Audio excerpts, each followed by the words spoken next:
The Leafs improved this week, losing against the Vancouver Canucks and winning against the Anaheim Ducks. We're going all the way to the Cup, baby!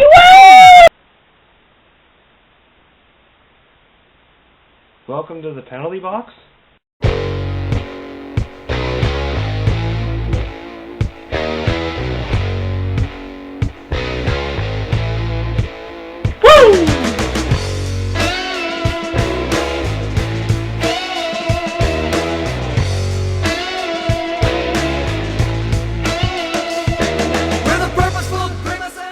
Before we look at the games, let's just check on one news item. Former player and off-the-record guest Jim Thompson has called out his former coach at the Anaheim Ducks during the 1993-94 season, Ron Wilson, saying he is to blame for the current woes of the Maple Leafs. While calling Brian Burke a good hockey man, Jim went on to say, Ron Wilson is not a good coach. Where it breaks down is he can't motivate players and he doesn't know what to do with players when there's controversy and they are losing. Thompson points to the calling out of Luke Schenn in front of the media 3 games into the season, comparing it to what Ron Wilson did to Oleg Tverdovsky, which he claims ruined Tverdovsky's career. Now I know what you're all thinking. Jim who? Since no one seems to know who this guy is, let me introduce you. Jim Thompson, born in 1700, was a Scottish poet and playwright. Wait a second, that's not right. Okay, Jim Thompson, born in 1878, was a newspaper publisher. Wait a second, that's not right either. Now, here we go. Jim Thompson, born in 1958, was an American stem cell researcher. Hold on a second, apparently there are a lot of Jim Thompsons. Pittsburgh mayor, philosopher, soccer player, race car driver. Oh, here we go. Jim Thompson, born in 1965, was a professional hockey player from 1985 to 1994. Over 9 seasons, he played the equivalent of just under a season and a half, 115 games, and tallied a total of 4 goals and 3 assists throughout his career. He also accumulated 416 penalty minutes and played in 1 playoff game for the Kings in 1992-93. Well, his credentials certainly speak for themselves. He is obviously a hockey expert. Maybe Wilson shouldn't have called out Luke Schenn, but he was playing badly and players have responded well to being singled out in the past. I mean, look what happened to Stajan and Blake last year. Plus, are you sure Tverdovsky wasn't just a bust? It's okay, Jim, you made the news, you got your spot on TV, now be a good boy and go back to whatever it is you do for a living. My guess is being a professional nobody. Now on to the games. Maple Leafs lose 3-1 to the Vancouver Canucks, and I know a group of people in Keswick on Saturday night who were very upset. Part of what killed the Leafs was taking so many penalties. The double minor against Ian White for high sticking and the 2-minute minor against Luke Schenn for interference was a pretty major mistake. 6 constant minutes of penalties, and when your penalty kill is less than stellar, it's a bad idea. By the way, I was kind of peeved that that call turned out to be a double minor for Ian White. The guy was barely nicked. It looked like he cut himself shaving. I mean, he was groping his chin forever trying to find a droplet of blood. More penalties followed, and the Leafs end up taking the first 6 penalties of the game, 5 of them coming in the first period. Spending half of the first period shorthanded will not win you games.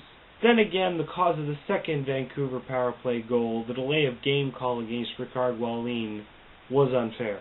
I'm not saying the rule was applied incorrectly, I'm saying it's a garbage rule. Wallin was trying to clear the puck, not put it over the boards.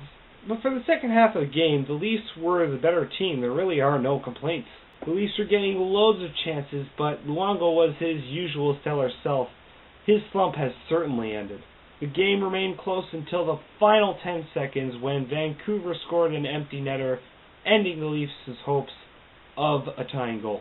The Leafs played well, got tons of chances, worked hard, but just lost the game fair and square. I got 2 random thoughts about this game. Did it annoy anyone outside for me that Don Cherry kept calling Kevin Bieksa during Coach's Corner? And did anyone else start yelling at the TV when Lee Stempniak broke in on net and shot it wide?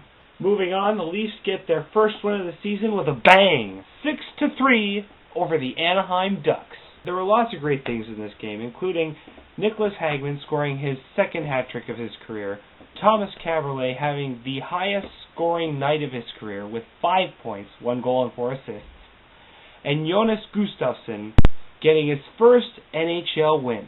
The Ducks opened the scoring in this one as Petteri Nokalainen scored as Todd Marchand fell on top of Jonas Gustafsson, giving him no chance to make the save. This was goaltender interference, plain and simple. But Mikhail Grabovski responds for the Leafs 3/4 of the way into the first period on the power play. Just over a minute later, Nicholas Hagman scores his first of the night, also on the power play, giving the Leafs a 2-1 lead heading into the first intermission. Midway into the second period, Hagman keeps it going with another power play goal.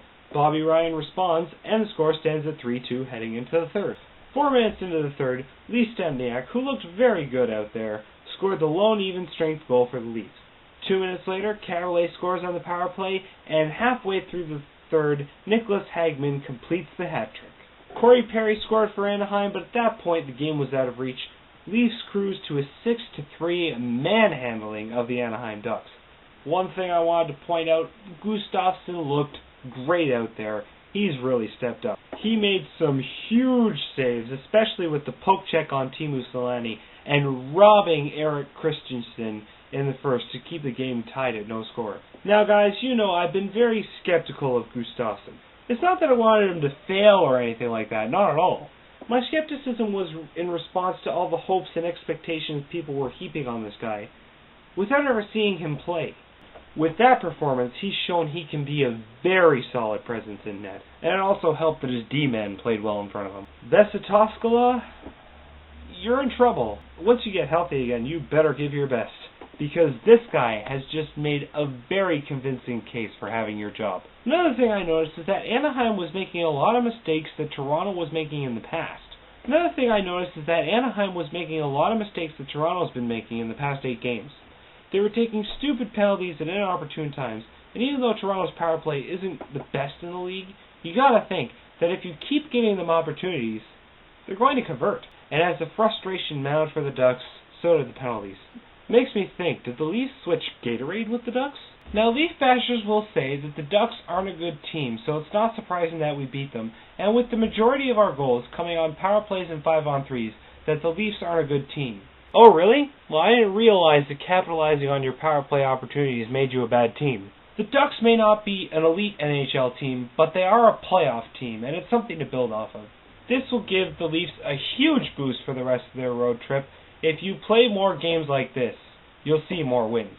Look for the Leafs to play a lot more confidently from here on in. Now, people have been pointing to this 8-game skid, claiming that the current version of the Leafs is one of the worst teams in the AHL's history. But the Leafs haven't yet matched their longest losing streak in franchise history. Their record is 10 games in a row, and anyone care to take a guess on what year that happened?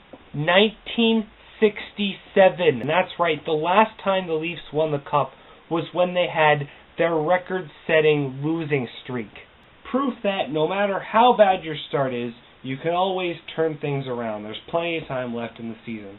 And one more random thought about the game. Did anyone else laugh when the ref fell over after Colton Orr gave him a little shove just to tell him to back off during a fight?